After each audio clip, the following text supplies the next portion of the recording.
Well, I do appreciate each one gathered here. Thank you for being here.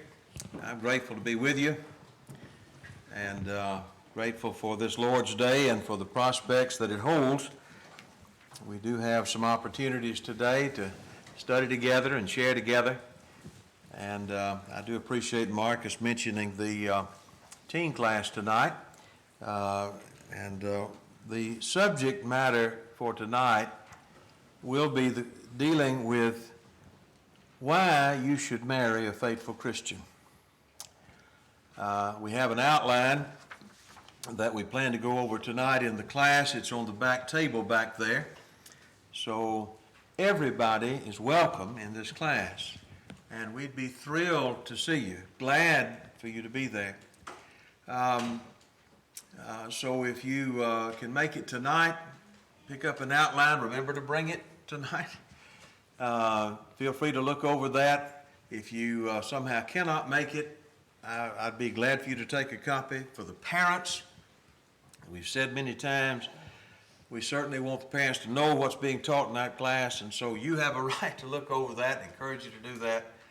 And we will be going over that material this evening, Lord willing, and look forward to that opportunity. I can't think personally, when you think about our young people here, is there any one decision, any one factor that will be more of an important factor in the rest of their lives than in the next few years when some romantic connection is made? And the person that they become interested in and interested in them, and that relationship will have a profound effect on everything in their life. So we are advocating that that needs to be a spiritual decision. And we certainly don't expect that that's the first time they've heard that. But we want to emphasize that and encourage that again. And so we'd be glad for you to pray for that effort and take part in it. If you haven't already, I'd ask you to turn to Job 31. That's where we're going to begin this morning's lesson. We've been looking at lessons from the book of Job, but this is not really a part of that series. It's just a place to start today, and I think it's a good place to start in thinking about a very practical and important issue. Job 31 begins this way: I made a covenant with mine eyes. Why then should I look upon a maid? For what portion of God is there from above? And what inheritance of the Almighty from on high? Is not destruction to the wicked, and a strange punishment to the workers of iniquity? Doth he not see my steps, and see my ways, and count all my steps? If I have walked with vanity, or if my foot hath hastened to deceit, then let me be weighed in an even balance, that God may know mine integrity. Job here, as you remember in this chapter, is putting himself under a curse. He's been accused and accused, but Job is a righteous man. And what Job says in this final speech, this is the last speech of Job, is he says, I swear to God, I have been pure, and if I've not been pure, then let God punish me. It's a very bold statement, but it's a profession of innocence. And I think it's interesting where Job starts that profession. He says, let me tell you, I am pure sexually. My mind is pure. I made, as one translation says, a solemn promise never to look with lust at a woman.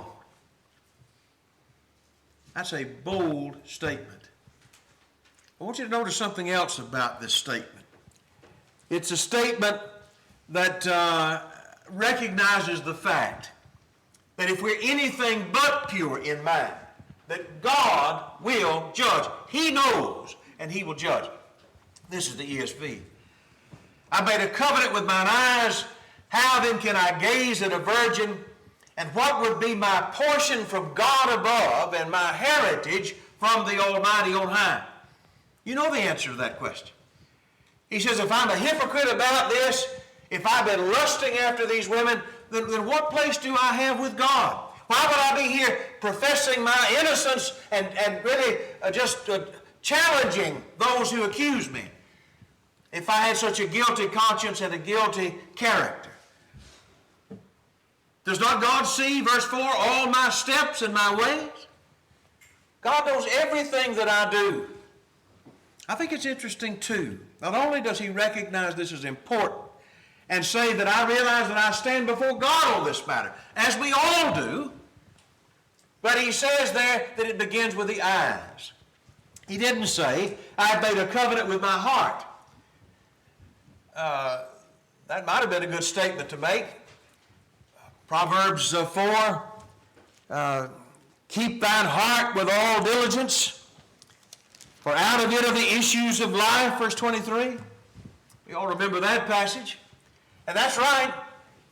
You got to keep your heart because it affects everything else. It defines your character. But he didn't say that. He said, I've made a covenant with my eyes. Because the eyes affect the heart. That's true about everybody. And it's certainly true about men. There's something about men. They're visual. And the stimulation of the eye can affect the whole being. And so he says, Job says there, I've started with my eyes. That's where the process begins. And I've made a covenant. I have sworn to God that I will not misuse my eyes because I am sworn to purity. I am committed to a pure mind and a pure heart as well as pure conduct.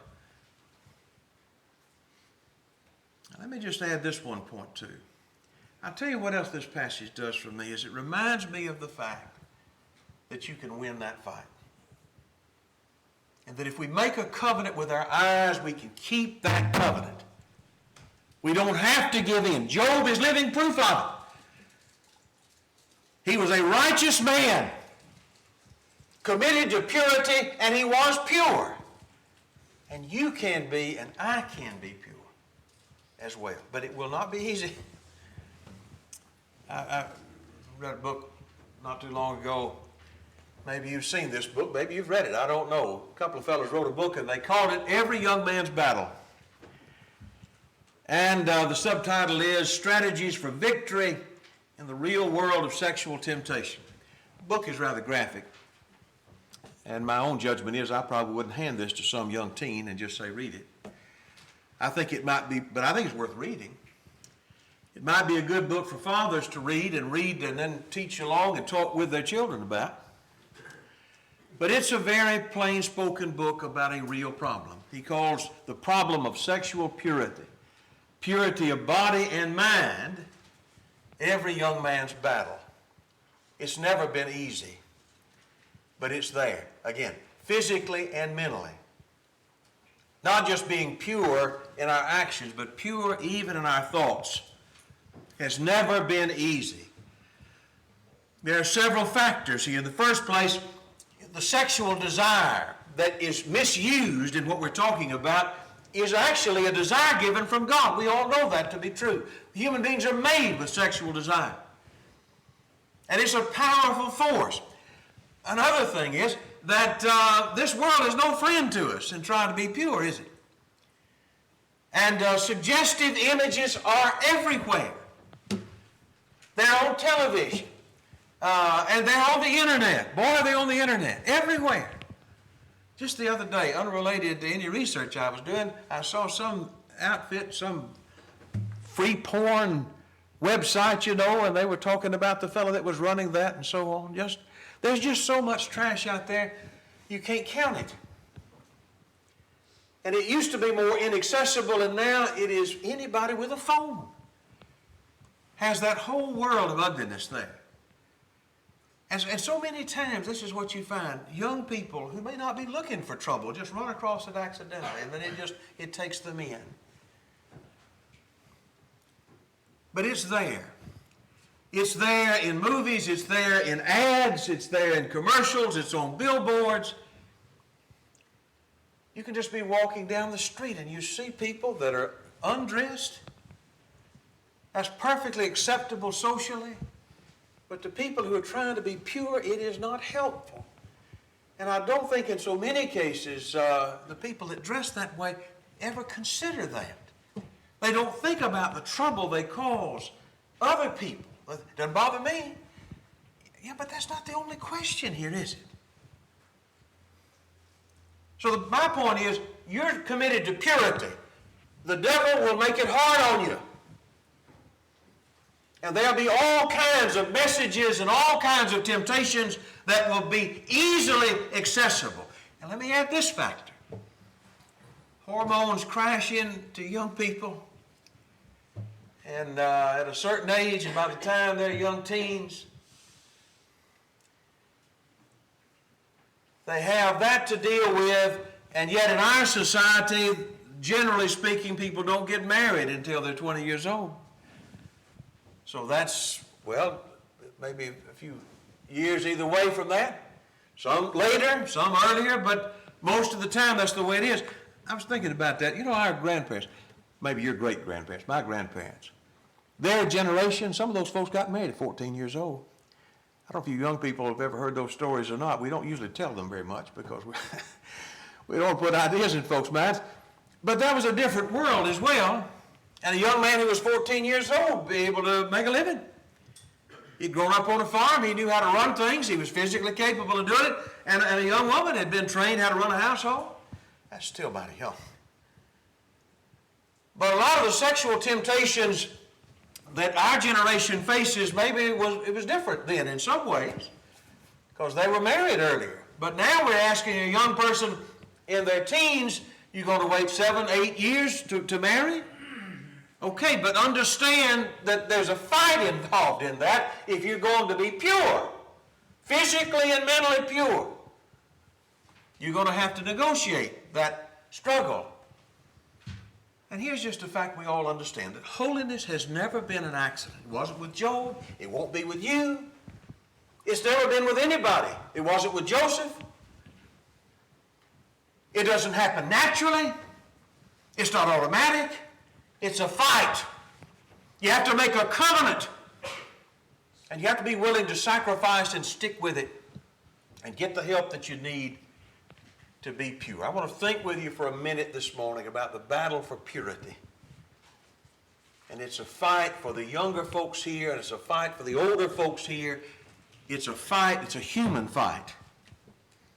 What I want to do in the limited time, I'm just going to read a few passages with you that deal with this subject, make a couple of comments, and leave the lesson with you. But I plead with you, and I plead with our young folks in particular. I want you to think about these verses again, and think about how they apply to us. Let me start in 1 Thessalonians 4 and verse 3.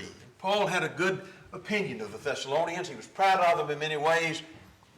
But he writes to them and he says, I'm reminding you of things that you need to know. For the purpose of God for you is this, that you may be holy and may keep yourselves from the desires of the flesh, so that every one of you may keep his body holy and in honor, not in the passion of evil desires, like the Gentiles who have no knowledge of God. You don't think like they do. You're not going the same place. You don't have the same goals. You are to be holy because, verse 7, it is God's purpose that our way of life may not be unclean but holy. You're committed to a standard higher than the world. So don't be shocked if the world thinks you're prudish or foolish. You're not foolish.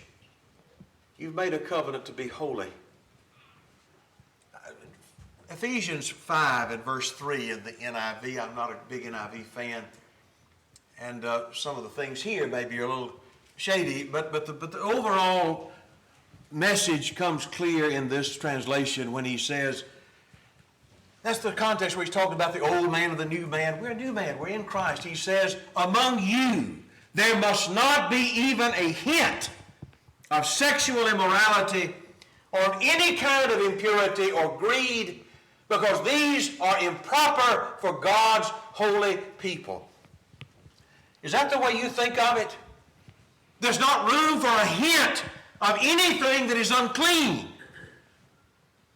Because we made a covenant to God to be holy as He is holy. It's not something that I'm going to toy with, play with. This is something that I must put to death. I must mortify my members that are upon the earth. And if I don't feel that struggle, frankly, my standards are not high enough. If that's easy for me, then likely I'm missing something, because it's a struggle. It's a battle. And it has to be waged every day. I do think it gets easier as we are more set in our commitment. But initially, I'll promise you, if we're over here where we shouldn't be and trying to get where we should be, the devil will make it as hard as he possibly can on you. Expect that and know that God will help you to win that fight. Let me read another passage. Maybe this is the first one that came to your mind. This is Ephesians 5. These are the words of the Lord in the Sermon on the Mount. He said to his audience there, "You've heard it hath been said, you shall not commit adultery." And they had heard that. That was the Ten Commandments. "But I say to you that everyone who looks at a woman with lustful intent has already committed adultery with her in his heart." Notice that expression there, with lustful intent. Whoever looks on a woman. What's wrong with looking? You can't help looking. Nothing wrong with looking. Just as long as you don't touch, nothing wrong with looking. We know better than that. The idea of looking here is really the idea of gazing at. It's not just something that comes across our vision. But it's something that we see and that we lock our eyes on. We know exactly what he's talking about here. Don't doubt the power of a gaze. If we had time, we'd go back and look at that old story about David and Bathsheba and all of that. The murder of a loyal subject and servant and friend that came out of adultery, came out of a gaze. That's where it started. And the lustful thoughts that built and took David to places he never dreamed he would be. I've been researching this subject, and one fellow, a quote, I don't remember who it was now, but somebody made this point. They said, "You talk about the power of a gaze." This fellow had spent years in pornography. He said, take you 20 seconds maybe you'd spend looking at some picture in a Playboy magazine. It may take you 20 years to try to forget it. What you put into your mind can trouble you a lot longer than the time it takes to look. So that's why you have to learn what one fellow called bouncing the eyes. I thought that was a pretty good expression. We all know what it is, even if we haven't used that expression. But a fellow just trains himself to say, okay, no. He doesn't allow himself to look and to gaze and to think and to ponder and to lust, but things that are inappropriate, things that are too much, close your eyes, look somewhere else. You sit down in the waiting room and they got a magazine with somebody not dressed, you just flip it over. You do not indulge in something dangerous, something that's going to hurt and harm. Somebody compared it with touching a hot stove. You know, you feel it's hot, you don't have to lay your hand on it for the afternoon. To bounce the eyes. I tell you what the Lord said. He said there comes a time you might have to pluck out your eye. If your right eye causes you, verse 29, to sin, tear it out and throw it away. It's better, he said, to lose one of your members than the whole body be thrown into hell. You and I don't think he's talking there literally about maiming ourselves.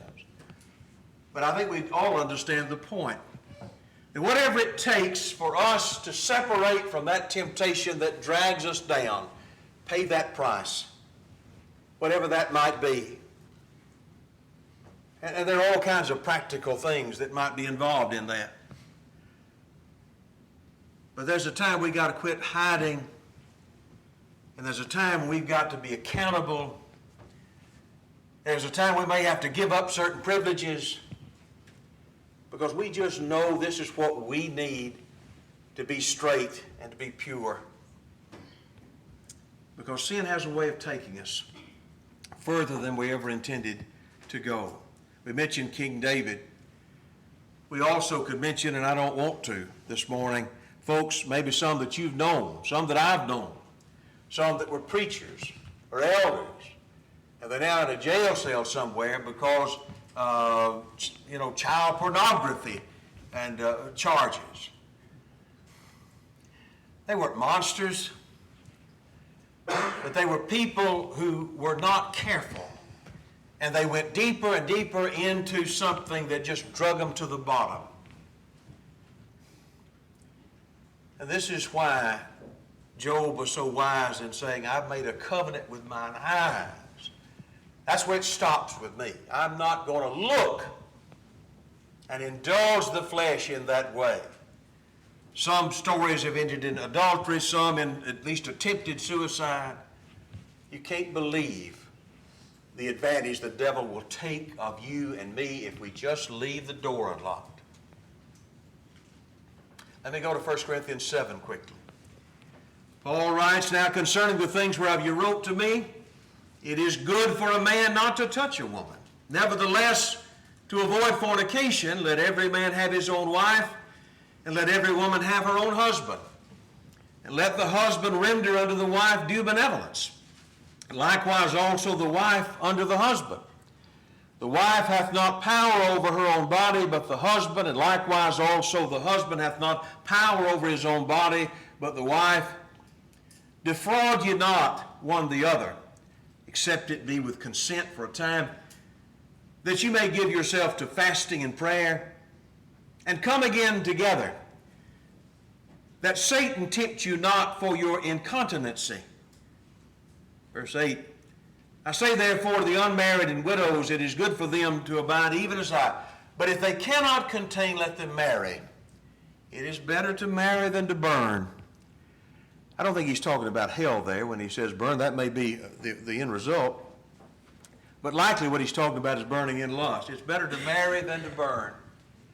And I believe that's true. And I think it's one of the factors that people have to decide. There are some folks that are strong enough that they can live a life without marriage, and others who might have more need of marriage.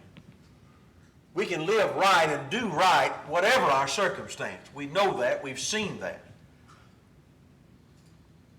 But for some, the lesson Paul gives is it's better to marry than to burn.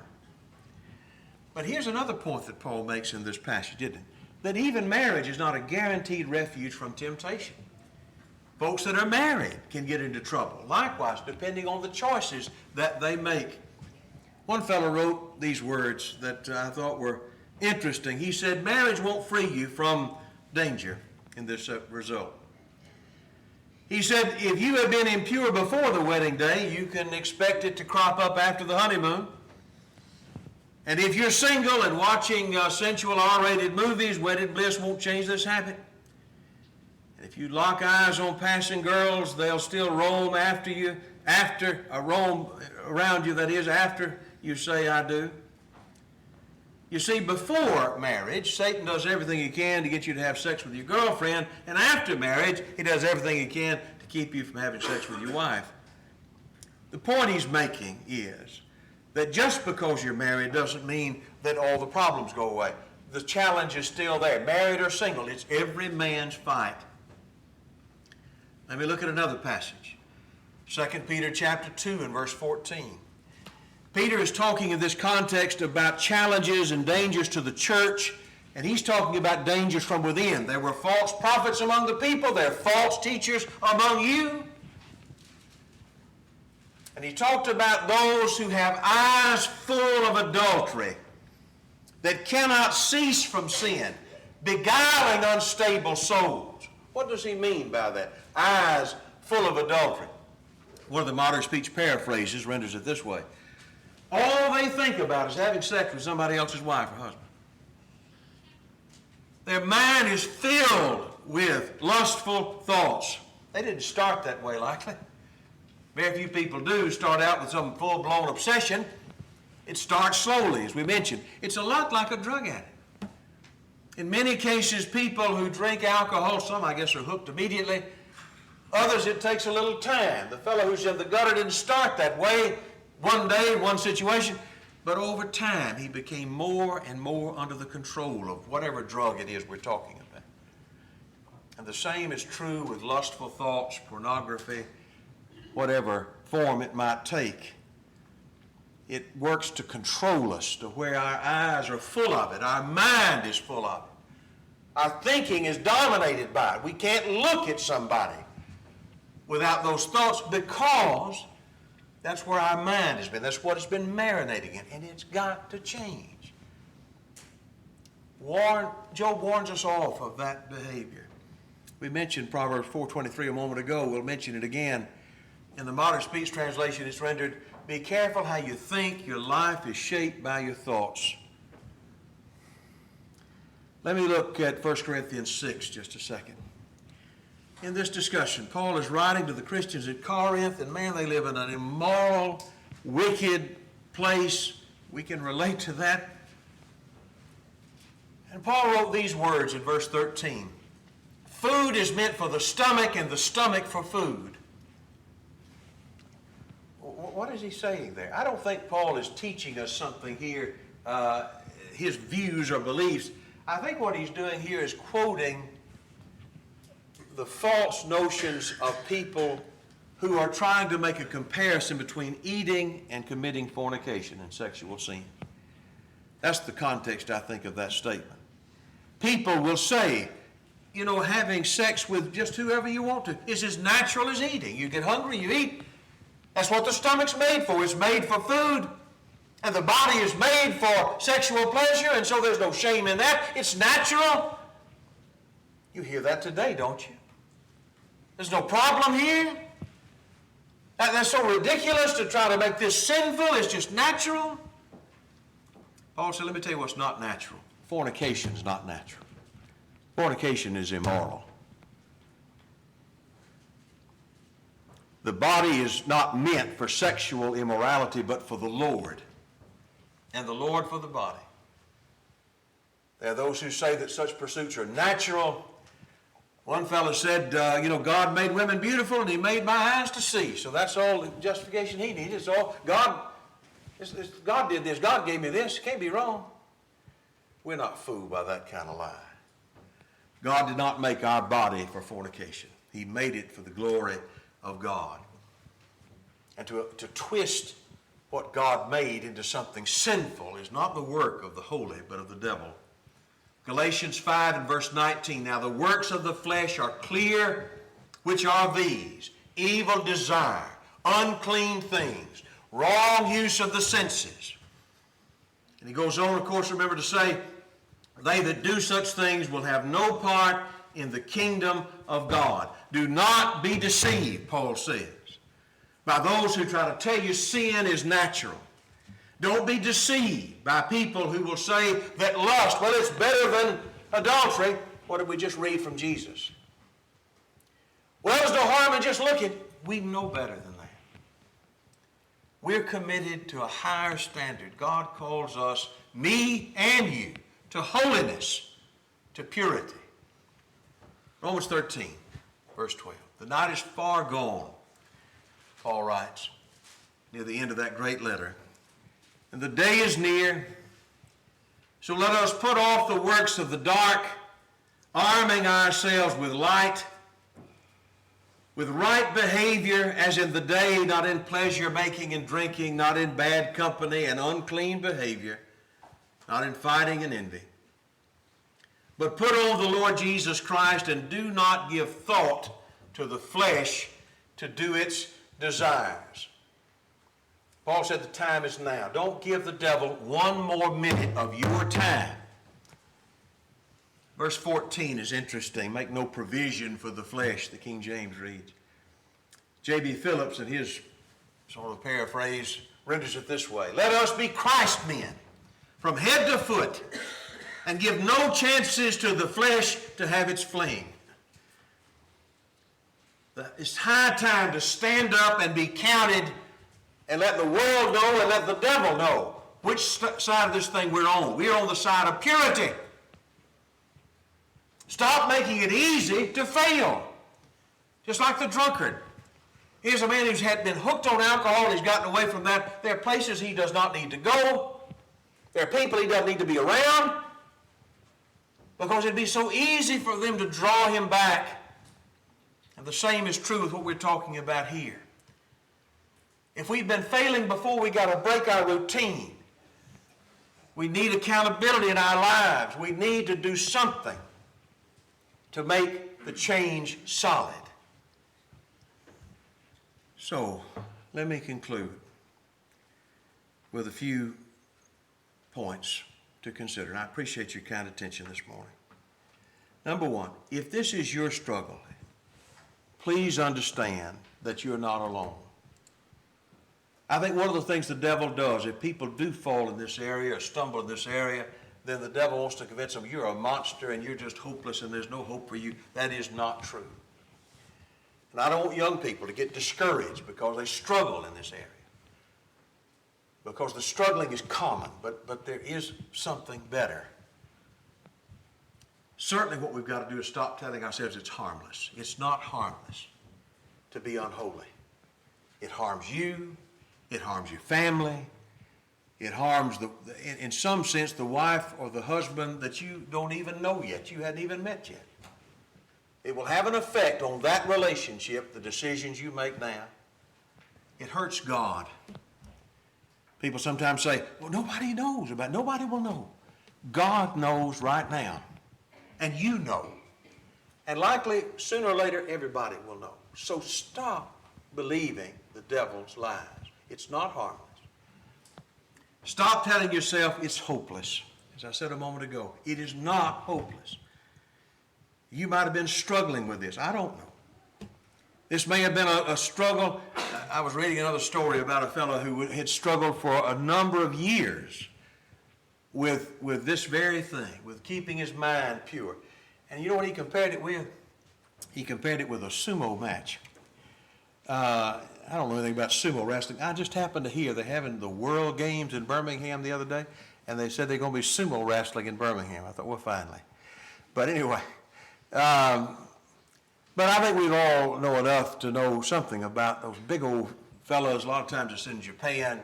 They wear a little diaper there. Weigh about 500 pounds. They come out there and they just look like grizzly bears. And they're going at each other. And the point of the thing, I think, is pretty simple. There's a circle, and whoever gets pushed out of the circle loses. And one fellow was comparing his fight with this problem, with being in a sumo match. You look at that big old opponent, and he'd wake up in the morning and he'd say, today I'm going to do right, and I'm going to be pure today. And he could almost see that big sumo wrestler in the corner just yawning like, yeah, I've heard that before. And sure enough, when the test came, he'd fail and he'd get thrown around. And he struggled with that, and he said he told a friend of his that he was counting on to help him with this. He said, I don't know what to do. And the guy came up with a good point in this analogy. He said, you know, you're never going to be able to win as long as you keep feeding that sumo wrestler. He said, every day, you'll feed him 6 or 7 times a day by the things you look at, the things you see. And he said, if you want to ever win this fight, you're going to have to learn how to starve the sumo. And I thought, well, that's a pretty good way to say what we've been trying to say today. You have to make a covenant with your eyes and starve the sumo. He gets skinny enough, and you win. Stop feeding him. God calls us to make a change. And if I need to make one, make it today. Admit where I am. Admit the dangers and the areas where I'm struggling, and change my actions so that I don't make it easy on the devil to throw me. Fill my mind with good things. I wish we had time to go back to Luke 11. That's Luke's account of where the Lord talks about how the eye, the light of the body is the eye. He said, therefore, when your eye is single or focused, your whole body is full of light. If your whole body is full of light, having, verse 36, no dark part, the whole shall be full of light, as bright shining of a candle. It can't be clouded. It needs to be pure. Whatever things are true and just and lovely, Make a determination. I'm not going to look at and listen to that. I've got to find something that will help me be in a better frame of mind. I feel weak. I feel in danger here. And I've got to find something to help me get on another track. Right now, I know where this road goes, and I'm not going down this road anymore. Spend time with God in prayer and in His Word. Don't you find it interesting? In Psalm 119, verse 11, Thy word, David said, have I hid in my heart that I may not sin against Thee. That's what the Word will do. Whatever my struggle is, if my struggle is with lust or with anger, with bitterness, fill my heart and my mind with things that are pure. Spend time with good people. And it's helped a lot of people to have someone, if I'm struggling with this and it's just a little bigger than I think that I can handle, find somebody.